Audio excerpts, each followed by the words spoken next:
இந்த போர்வெல்க்குள்ள நாம வந்து பார்க்கும்போதே இந்த கம்பர்ஸ் ரோஸுங்க. கம்பர்ஸ் ரோஸ் கருப்பு ஹோஸ் போட்டிருக்காங்க. அது நாம் வந்து பார்க்கும்போது உள்ள சிக்கி அப்புறம் அவங்களே ஜேசிபி வச்சு இழுத்து அதில் அறுத்துருக்காங்க. என்ன காரணம்னாங்க நிறைய தெரிஞ்சுங்க. போர்வெல் இருந்துச்சு அப்படின்னா நம்ம அது தண்ணி ஓட்டாம விட்டு ஒரு சரி அது பின்னாடி நாட்களில் பார்த்துக்கலான்னு கம்முன்னு விட்டுறாங்க. அப்புறம் இந்த ஆடு மேய்க்கிறவைங்க அப்படி இப்படின்னு வரைகெல்லாம் சரி கல்லையும் கரெக்டையும் தூக்கி உள்ள போட்டாங்க. அதனால ஓஸ் சிக்கிருச்சு. இப்போ இடத்த வேற வந்து வாங்கி அந்த போரை யூஸ் பண்ண பார்க்கும்போது நிறைய கல் மண் கிடந்துச்சுங்க. நாங்கள் வந்து கேமரா விட்டு பார்த்து அப்புறம் அதை பூரா இல்லை எங்கள் ராடை மாட்டி விட்டு எல்லாம் க்ளீன் பண்ணி வெளியே எடுத்துருக்குறோங்க. புட்டுவாளுக்கு இது எல்லாமே வெளியே எடுத்தாச்சு. இன்னொரு டைம் அதை ராடு விட்டு கீழே வரைக்கும் இறங்குது என்னங்கிறத பார்க்கணுங்க. முடிஞ்ச வரைக்கும் போர்வெல் இருக்கிறவங்க அதை சேஃப்டியாக நல்லா இன்னும் டம்மி போட்டு மூடி வச்சுருங்க. ரொம்ப நாள் யூஸ் பண்ணாமல் இருந்தீங்கன்னா. இல்லாட்டி யாராச்சும் போகிற வரவே தண்ணி வெளில கிடக்குதான்னு பார்க்குறதுக்கு ஒரு விளையாட்டு போக்கில் எடுத்து போட்டாங்கன்னா கூட அப்புறம் ஓசு மோட்டரில் உள்ள சிக்கிங்க. நல்லா சேஃப்டியாக மூடி வச்சுக்கோங்க.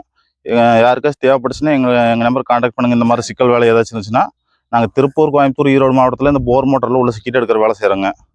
நன்றி, வணக்கம்.